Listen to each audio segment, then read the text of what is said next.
who have been offering keynotes, I feel like we've been assembled to make a difference in the world. And indeed we are. So welcome to Mount Irenaeus, whose singular one-line mission statement is to join with Jesus Christ in making all things new. Young people and older have always been a part of creating and building this life. And the young at heart are always a part of creating this way of life. But not for ourselves, for the world. And you might check it out later, but it has a wagon wheel on it, which is symbolic of our life, and that's a whole other story. But in the simple lighting of the candle, that candle may have been lit by one of our first brothers. I mentioned him earlier, Father Dan Hurley, who died when he was going on 91. And we heard John Hughes Bamberger today talking at 85, thinking he might hang on until 97 like his grandmother. And when you might say, what kills us? Well, I know one of the things it does is just the lethargy of life. It's interesting, not life itself always, but the lethargy of life, the burden of not being alive. So we welcome you to a place that calls all of us to be fully alive, and I'll stop here and pass meditation to Joe. The one-line Irenaeus statement that we heard yesterday when I lifted it up for us, you and I not only join with Jesus Christ in making all things new, but Irenaeus, even in an early turbulent time in the church, when there was division and tension in wonderful ways, it's always been a part of the Christian community when it's been alive, not lethargy, but dialogue and questions. He looked at us and he said, the glory of God is a human person fully alive. So may the light of this candle, the light of Christ, go into our afternoon with us. Thomas Merton is one of St. Bonaventure's largest icons. What would you say the significance of Thomas Merton on St. Bonaventure were, and in what ways? Experience of it when I was there in the early 60s, students were already reading Merton, and he catches fire in young minds and hearts. So I think one of the parts is, though he died now in 68, that long ago, celebrating his 100th birthday this coming year, he's still fresh, he's still relevant. So as in all good education, they're not old ideas. There's still new ideas in Merton that stir young people. So I think his iconic presence is just that, it's lasting. And he stirs questions that are only now rising within the church that I think relate especially to young people and their commitment, or their questions about commitment to an institution or a spirituality, or the relevancy of the ability to understand or experience a God presence in their lives. And Merton's just alive with that in everything that he's written. Ways do you think as a society, how can we grow together and learn to be as one planet? Need to link. We need to find the link that we are deep underneath everything. The quote you noted there from his Calcutta, one of his Calcutta addresses, just a while before he died in 68, makes the point. We are one. You don't hit yourself in the head with a hammer, and yet we're in violence and war with each other internationally and have been for a long time. Now major weapons that could take the planet out, let alone take out humankind. So the significant ability to come to a depth sense, which is a felt sense of being one, begins to move us out of hostility. I mean, I've gotten to know both of you young men. I meet people, and of course we want to move to a gentle, reverential way with each other. But we're not each other. Exactly. But we are one with one another, and we would, as Christian people, say, in Christ. Well, I was just reading again about the Upanishads and some of the great richness of Hindu wisdom that rose up before Christ. And it emerges then also, though, in Christianity in its own way, and it's this radical oneness. As Christians, we would say all in all, or all of us in one. And that, in a complex world, helps us begin to see things simply. Simply doesn't mean shallow. Ironically, simply means deep. Right. We always say, let's get deep. Deep means we're going beyond words and ideas down to the root of who we are. And Merton did that for us, or rather he does that and asks us to go there. Now, I was involved in the peace movement in Washington, D.C., and very much involved in the civil rights movement at that time. So I've been working for Dr. King, and I was working with New Mobilization, a lot of the anti-war, anti-nuke movements at that time. And we were suspect. I was a young friar at the time. And it was striking to know how many people were reading Merton. So this was just before he died. Right. I'm talking around 68. Right. And that was the same year that Dr. King died. Significant movements, and again, he was one of the forebearers of the centering, or the non-political, the non-philosophical founding of that. And we have that root today, of a grounding with other traditions, and simple, deep insight that we are one. Thomas Merton fit into the Franciscan values. He even wrote a little piece about our life here on the mountain. And it was an acknowledgement that women and men are involved in this movement, not church structures. So he fits in where Francis was, and that is, as one comes alive, who else are you searching out life with? Who are you making life happen with? And early Franciscans were people in marketplaces and around the world at a time when monastic life wasn't fully blossoming at that time. And Merton was struggling with him in himself, his own journey. So he was a saint of renewal, I would call him a holy man of renewal, a pre- and post-conciliar person. And St. Francis of Assisi was a post-conciliar saint. So he was at a time when the church was looking for renewal, trying to help itself out. Merton comes into the same time. He's baptized, he's all psyched about being Catholic, and then he looks around and says, but there's some dust on some things here. Not all of this is helpful. Oh, people are wandering off. And then the disjointedness between peace and war.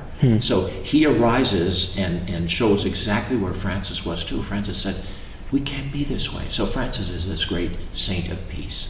So I think we have parallelism in time, personal disposition, and spirituality.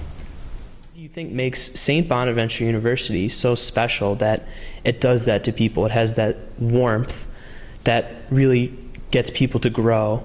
I think it met a huge need in Merton's life. It's like the theme from the weekend. He came home at Bonas. He found a home. And is repeated regularly, and it's a reading I love to do from a 7-story mountain. He found a place where he would learn something about happiness. The human longing is for happiness. A deeper word would be, and a bit different, joy. And in our Christian tradition, Jesus says, I came that you might have your joy. You might have joy, and complete joy. Very different. So it's not judgmental. It's welcome home. Coming to a place where you, who you are welcome. And Merton found that in the friendship of Bob Lax, that whole family, the Lax and Marcus family, and then the friars on campus. Enough friars really, it wasn't so much they took him under the wing, they befriended him.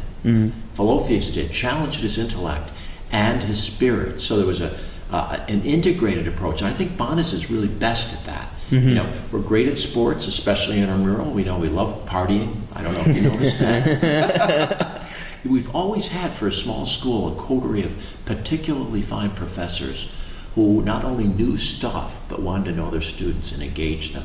Merton experienced that both at Columbia and then in a smaller school called St. Bonaventure College at that time. So he met people who wanted to meet him, help him feel at home, and then in that home sense, give him a grounding to get out into the world. He was, within 2.5 years, his short visit to Bonas in time, and a major threshold. You're right. His earlier experience, I think his parents were profoundly moral people. They were ethically sound and spiritual, but not of any religious tradition, at least as he experienced it. And yet he began to hunger for one. He saw it in art. He saw it in icons in Rome, and the beautiful.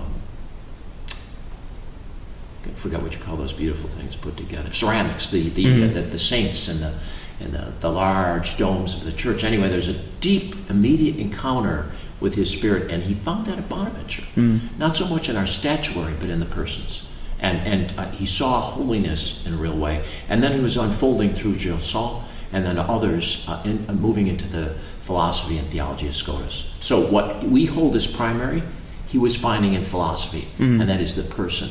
The goodness of the other, the uniqueness of the other. What if he was around now? What are some of the words that you would say to him, or what would you talk about if you could? Modern issue.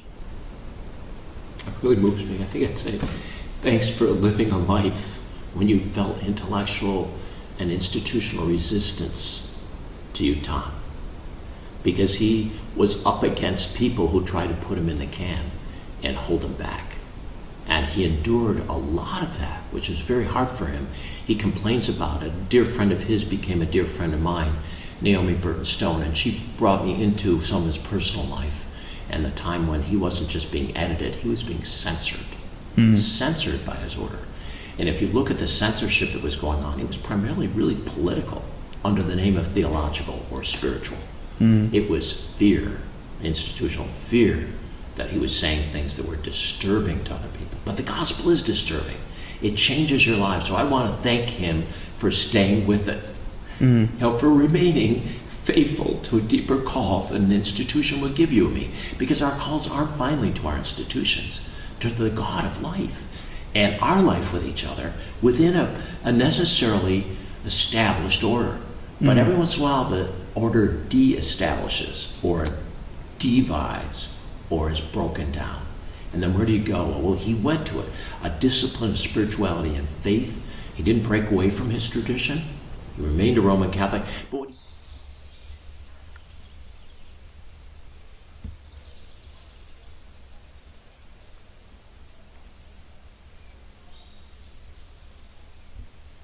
Franciscan colleges.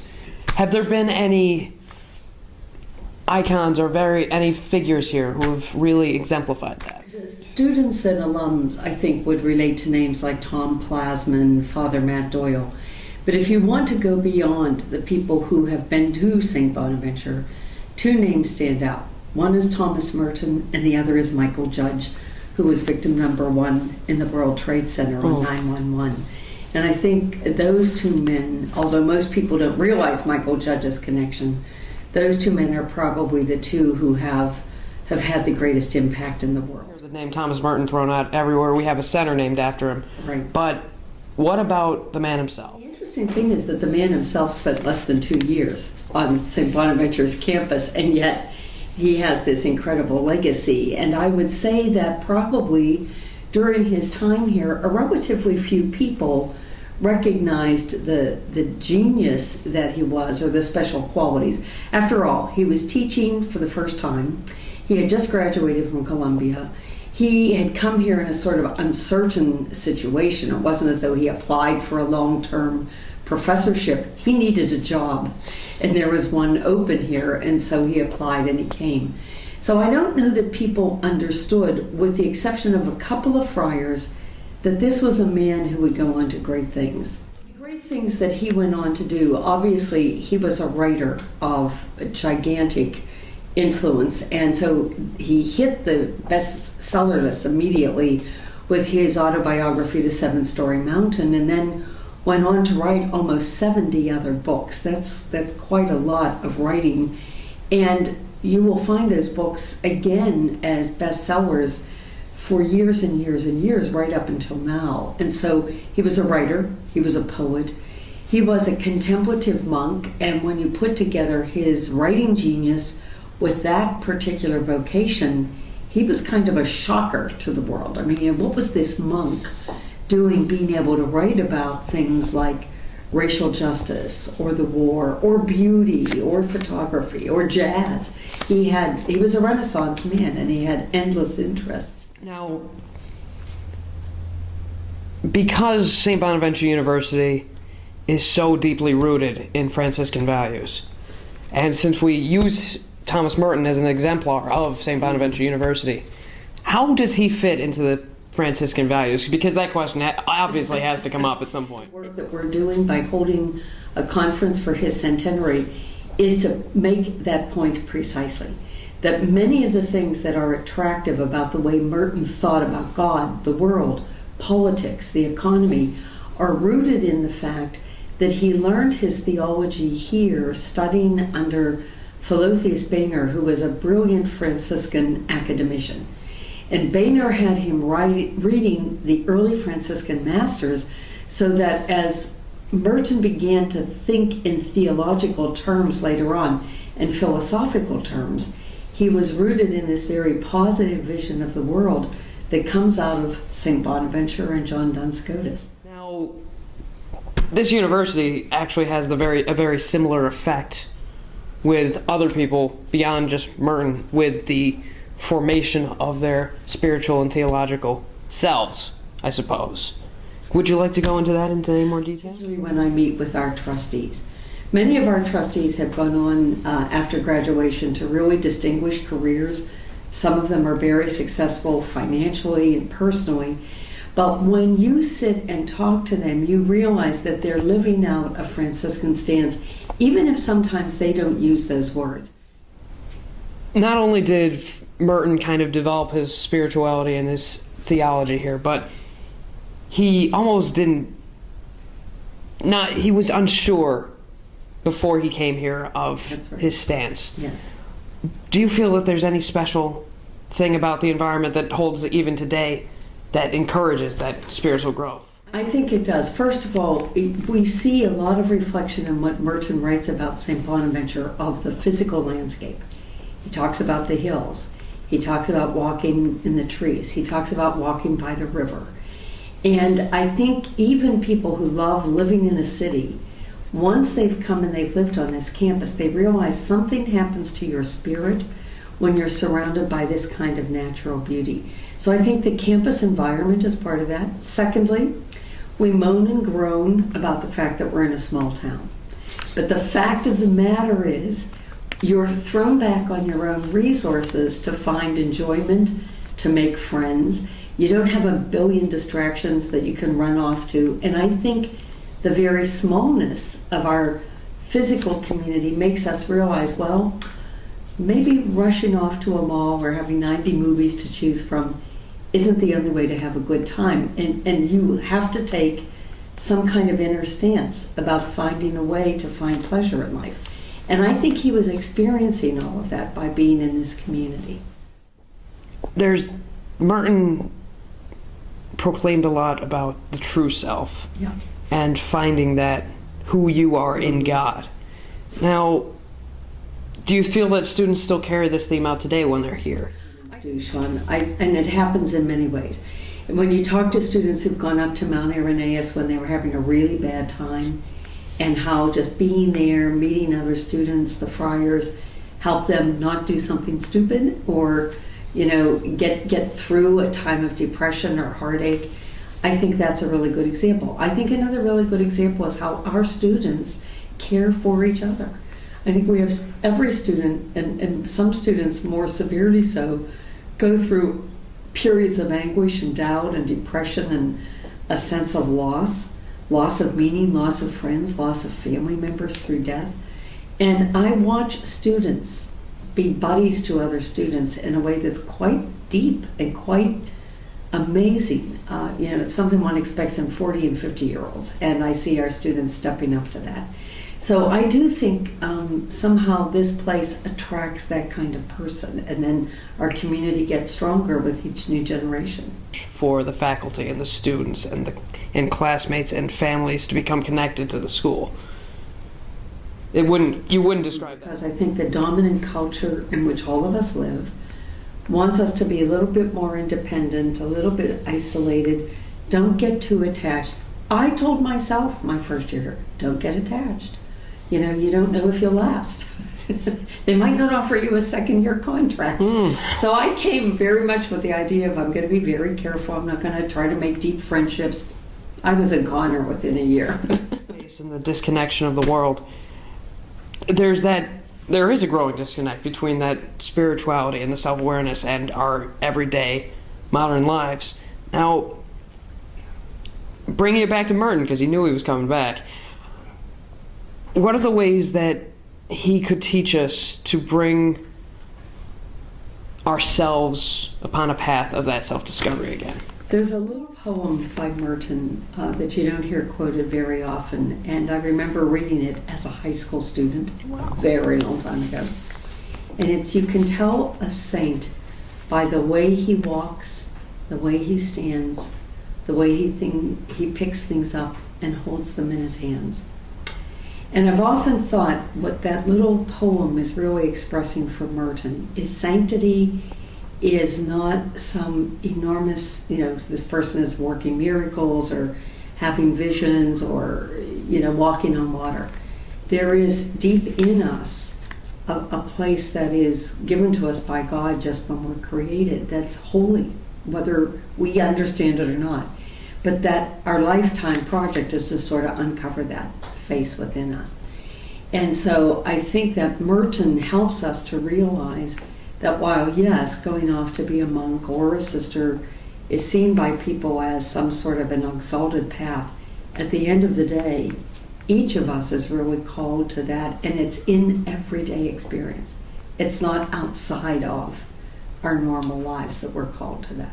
Birthday. It celebrates a century of this spiritual enlightenment that we've been blessed to have received through his pen and through his teachings, through his writing. Now, if he was still around to hear you, what would you like to talk about or ask him about? Probably like to ask him a lot more about Philotheus Boehner. I served as the director of the Franciscan Institute, and in that role I got to meet a few people who had actually worked with him, members of his family, his brothers, descendants, who came here to celebrate his centenary. And I think Boehner was very much like Merton in some ways.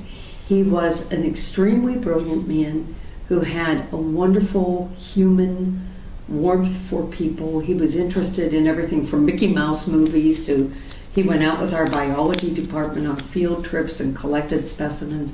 So I'd like to know more about him because he, I think, was the key to creating something in Merton, and we know very little about him as a person. Wow.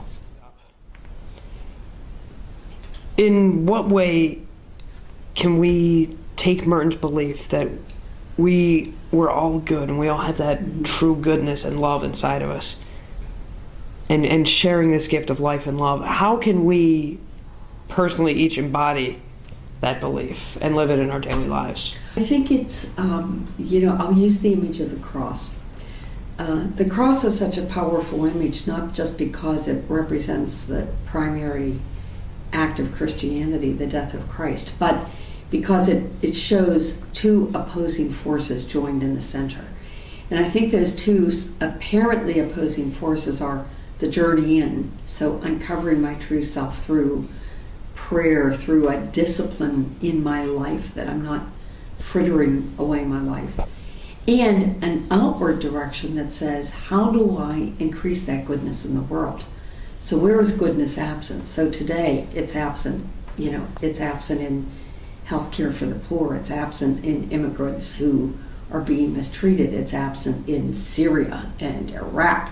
So where do I take my stand to try to increase goodness in the world at the same time that I'm trying to be a good person?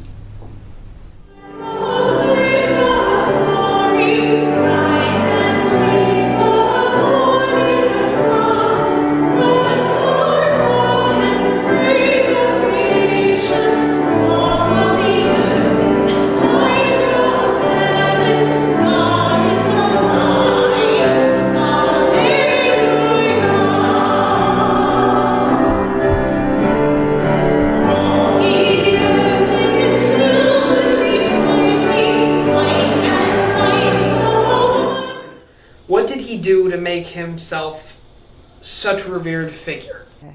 I think that what is remarkable about Thomas Merton is not only that he was a spiritual writer, not only that he was the social critic and someone we might actually call a prophet, but he was also one of the first in a generation of individuals entering into interreligious dialogue and exchange. So what is remarkable about him is what I think we could say colloquially is the whole package. Spirituality, a witness to social justice, and a commitment to recognize the humanity of all people, no matter what their religious belief or practice. So he brings all of that together at different times in his life and in his writing.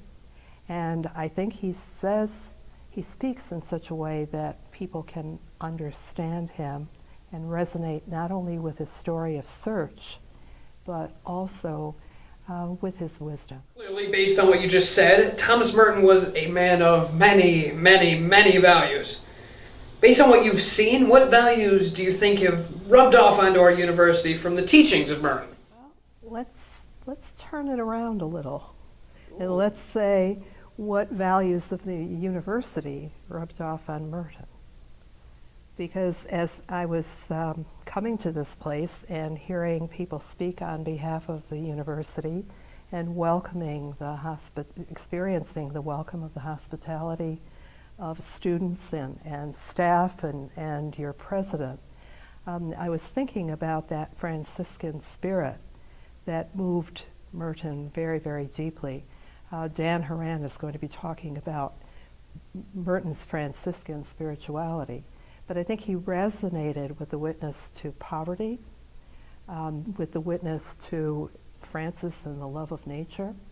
And right now, I think, in our world and in our church, we're being reminded of the witness of Francis in Pope Francis. And so I think that as we look at him and see the authenticity, the commitment to all people, a charity that reaches out and a compassion that reaches out to all people, I think that Merton imbibed that spirit from this place. So I think he has become, everyone is proud of their favorite son, right? But Merton, I think, in a very real way, embodies something of what this university is about, and the sense of spirituality, but also a commitment to justice. I think he would be very happy to visit this place. Although, as we're approaching his 100th anniversary, he's visiting in another way at another time. And so, to really boil that down to layman's terms, he's become our poster child. Yeah. I guess is a good way Yeah. of putting it. Yeah. In the nicest way possible, I suppose. I don't Yeah. know. Alrighty. Well, let me say something. Let me say something about this. If you're thinking about, I mean, what I would wish for the university is that the students here would hear more than testimony about the icon or the name of Thomas Merton, but be able to read his story, learn his story, read his writings, not because they are a remnant of the past, but because they speak in a way that reflects our own searches, your own search. He was a seeker, and that's what makes him, and he had the questions, and he didn't feel so committed to imposing his answers on people. So he's a model, really, I think, for everything that the liberal arts stand for. A quest and a love for passion, for ideas, for philosophers, for literature, for the study of religions. But all of this, not simply as an action of the head, but also an action of the heart. So he experienced God's presence and let that presence lead him. First into a life of silence and solitude in a monastery where he thought he'd never be known, never become an icon at Bonaventure or anywhere else. But because of his writing and because of what he was experiencing in the monastery, he continued to speak out on issues that are so pertinent to our day. How do you feel Thomas Merton brings forward Franciscan values? And is there anything you'd like to add to what you've already said? I spoke this evening of his meeting Catherine de Hewitt, and later took the name of Doherty, the Baroness, and responding from the bottom of his heart by going off to Harlem, to Friendship House, where she was working. So the identification that Francis had with those who were poor, a commitment to justice, and those issues that Merton was facing, the issues of violence, the issues of war, of nuclear proliferation, of environmental destruction, because he was concerned about that as well. I mean, those are all current issues. Mm-hmm. And when I was reading earlier this evening the passage from Seas of Contemplation, which was published in 1949, and he was talking about the ways in which human beings have destroyed one another, and he uses the image of a body of broken bones, and that's what humanity has become. But the hatred, the division, the violence, the bombing, the destruction. It's not simply a matter of the Second World War. We have only to open the paper. So I think that Merton has power because he has relevance, and that relevance is not only in terms of a perennial wisdom, but also a real attention to the signs of our times, what is calling us and needs to call us to action for justice and for humanity. Looking at Merton's actions, what do you feel his motivations were for joining the Trappist monks after his time at Bonaventure? Why do you feel that was the path he took, in your opinion? Well, he couldn't have chosen a more austere, more difficult, more demanding life than the Trappists, as far as he knew. They were, at that time, living an ascetic life in a very radical way. And there's something, I think, that spoke to him in the poverty of that lifestyle, the simplicity of it, but also in the silence and solitude. And there's something mysterious to all of this, isn't there? I mean, he was responding to a call, and that call was one he was experiencing as God's call to this place. So there, in some ways, Merton never did anything halfway. He had a kind of passion for the extreme, and in choosing that religious order, he was also choosing something. But he had an experience because he had gone there for a retreat. And how are we to figure out what was happening in his heart and in his head in this place? It's mysterious, but he felt very much that that was the place where he should be. People kind of point to his time at St. Bonaventure and his experiences at St. Bonaventure as what pushed or nudged him into this path of devotion to God. What is it about this campus that makes it such a special place? Like the way you're describing it, and not entirely, because remember, he's spending summers here. So it's a short time in 38, 39, and 40 are longer, but he doesn't come to stay at the university until 40, 41, right? So his conversion really takes place in New York, in Columbia. So there are a lot of things coming together for him. And when he talks about Bonaventure, this is part of the journey, but a great deal was already happening. So the summers in Olean, he was kind of, and his friend Bob Lax, was really asking him questions like, what do you really want to be? And Merton says, I want to be a writer. Well, why don't you want to be a saint? Aren't you supposed to be a saint if you're going to be a Christian? So there were lots of things coming together for him. So Bonaventure isn't the place where he discovers God, but where he's deepening. The idea of conversion, like we look at it in one way and we say, okay, this is the move when somebody identifies with a religious group, affiliates with it. And so he became a Catholic. But that was really entering a whole lifetime of conversion. And there was the kind of the change, the nurturing, the growth, the spiritual growth happening at Bonaventure that would continue at Gethsemane. As a monk, as a Trappist monk, he took a vow called Conversio Morum, which translates into English as conversion of life. So the monk is called to an ongoing conversion. So this was one of the places, not the only place, an important place, but and part of the journey. But I think it's important because Merton saw it as important, because he developed important friendships, and because it was a place where he made some very final, important decisions. And a decision that he would spend his life as a monk. So.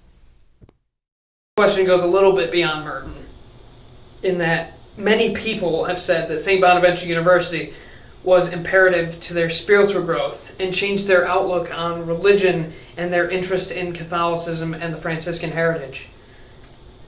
Do you agree with this statement? The thing that comes to mind is, what would that mean in 2014? And how would that be different from what it might have meant in 1940 or 1941? There's a continuity in a university's mission, right?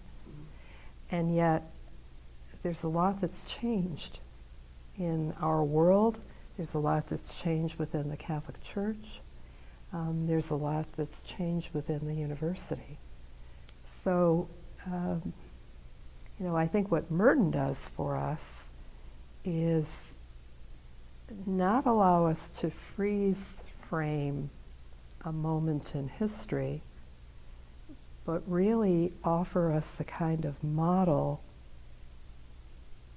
for how we might live as deeply, as faithfully, as he did in his situation, but do it in terms of ours. So being Catholic is very different in 2014 than it was in 1940-41. The Second Vatican Council was very, very significant. In fact, being Catholic in 2014 is different than it was in 2010. The impact of Pope Francis is really being felt very widely. So do you see what I'm getting at? I think if we think about Merton as mirror and model, Merton is really, the idea of a model is not the imitation of the exact things that person did, but being able to pick up the pattern of their life and now apply it in a way that works for us. And I think that Merton is pretty one cool dude, as I like to say to my students, but it's because he was able to maybe ask more questions and open more windows and open more doors for us, so that we might be much more energized for our own seeking and searches.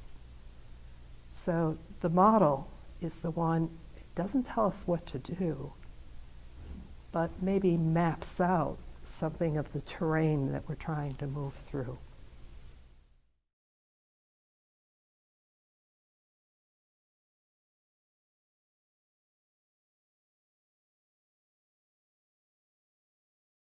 Now, Thomas Merton is a significant part of the school's history, especially his value system and the Franciscan system that he seemed to follow, and there's a very strong Merton root here.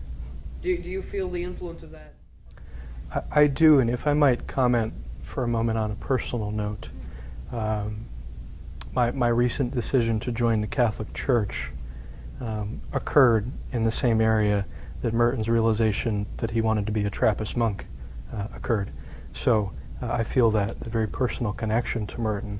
And I think as we have gotten in some of our talks at this conference, Merton was very influenced by the Franciscan values. So he certainly had that here, and we still have that here. Try to do a good job of instilling that in the students here. But I think Merton's ideas, he certainly carried with him into Gethsemane of still being in community. His later writings, I think, especially trying to have sort of that interreligious dialogue when he got more into researching Zen Buddhism and its parallels with Christianity. He tried to look at everybody as a brother and sister. And I think the seeds of that were really planted here. I'm sure he had different sprinklings of that throughout his life, but I think that idea of being connected to one another and, again, being one, I think that started here at St. Bonaventure.